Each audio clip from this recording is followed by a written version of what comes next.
আমাকে কেউ বাধা দেবেন না, কারণ আমি এই মক্কা ছেড়ে আর কোথাও যাব না। এখন এখান থেকে যান উমাইর।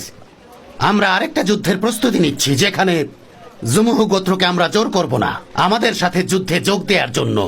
নিজেকে এত শক্তিশালী ভাববেন না, আপনার সাহায্য আমাদের প্রয়োজন নেই। শুনুন কুরাইশ সম্প্রদায়, মনে রাখবেন আল্লাহ ছাড়া কোনো মাবুদ নেই। তিনি রাসূলুল্লাহকে সত্যের দিন দিয়ে পাঠিয়েছেন। আপনারা যদি কেউ দুনিয়া ও আখিরাতে শান্তিতে থাকতে চান, তাহলে রাসূলকে অনুসরণ করুন। শুনুন কুরাইশবাসী, শুনুন কুরাইশবাসী, মনে রাখবেন আল্লাহ ছাড়া কোনো মাবুদ নেই। তিনি রাসূলুল্লাহকে সত্যের দিন দিয়ে পাঠিয়েছেন। যদি কেউ দুনিয়া ও আখিরাতে শান্তিতে থাকতে চান, এ যেন রাসূলকে অনুসরণ করে।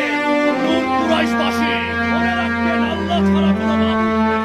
শুনুন কুরাইশবাসী, মনে রাখবেন অবিশ্বাস ক্ষতি ছাড়া আর কিছুই বয়ে আনে না। তাই ইসলাম গ্রহণ করুন, এতে আপনি শান্তি পাবেন। শুনুন কুরাইশবাসী।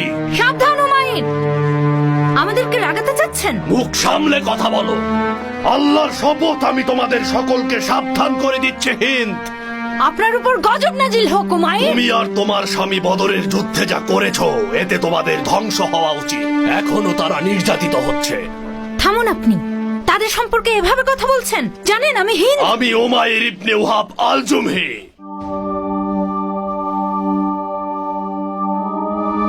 শুনুন কুরাইশবাসী, অবিশ্বাস ক্ষতি ছাড়া আর কিছুই বয়ে আনে না।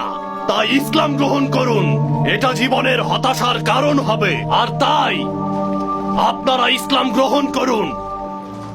শুনুন কুরাইশবাসী। আল্লাহ আপনাকে উত্তম প্রতিদান দেয় উমাইর, আপনাকে ইমানের উপর অটল রাখুক। শুনুন মুসলিমগণ, আমাকে ক্ষমা করে দিন। আর আমি আপনাদের সাথে যা করেছি তা ভুলে যান, কারণ আমি বিপথে ছিলাম। কিন্তু আমি মহান আল্লাহর প্রিয় রাসূলের সাথে সাক্ষাতের পর আল্লাহ তাআলা আমাকে হেদায়েত দান করেছেন। আলহামদুলিল্লাহ, আল্লাহ আপনাকে হেদায়েতের পথ দেখিয়েছেন।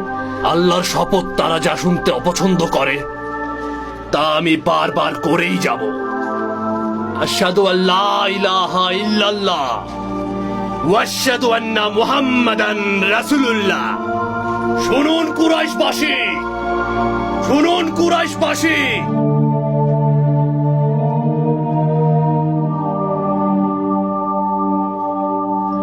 শুনুন মুসলিম ভাইরা, কাব ইবনে আশরাফ মক্কায় গিয়েছিলেন, আর তিনি সেখানকার মুশরিকদেরকে মদিনা আক্রমণ করতে আর এখানকার মুসলিমদেরকে হত্যা করার আহ্বান জানান। আল্লাহর রাসূল সাল্লাল্লাহু আলাইহি ওয়াসাল্লাম জিজ্ঞেস করেছেন,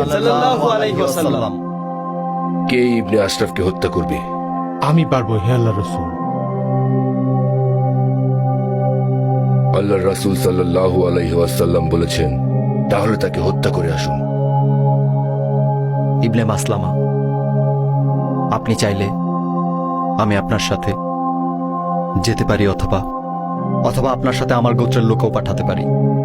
আল্লাহর শত্রুরা আমাদের সাথে চুক্তি লঙ্ঘন করেছে এবং আমাদের পিঠে ছুরি মেরেছে আর বিশ্বাসঘাতকতা করেছে রাসূল সাল্লাল্লাহু আলাইহি ওয়াসাল্লামের সাথে।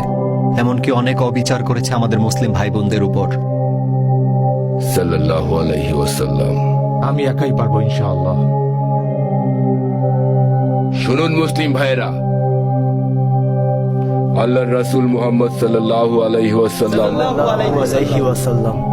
এক বিশ্বস্ত লোকের মাধ্যমে খবর পেয়েছেন যে কুরাইশরা শক্তিশালী সৈন্যবাহিনী প্রস্তুত করছেন, যাতে করে এখানে এসে মুসলিমদের সবাইকে হত্যা করে বদলা নিতে পারে। আপনারা সবাই জেনে রাখুন, আল্লাহ কিছুতেই তা হতে দেবেন না। তবু আপনাদের জানিয়ে রাখছি, যেন আপনারা সতর্ক হয়ে প্রস্তুত থাকতে পারেন এবং যুদ্ধের ভয়াবহতা থেকে নিজেদের বাঁচাতে পারেন। শুনুন আনসারের লোকেরা,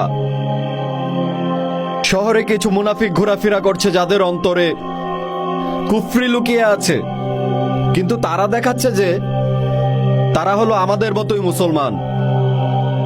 আল্লাহর রাসূল সাল্লাল্লাহু আলাইহি ওয়াসাল্লাম যদি অনুমতি দেন, সাল্লাল্লাহু আলাইহি ওয়াসাল্লাম, তাদের হত্যা করব।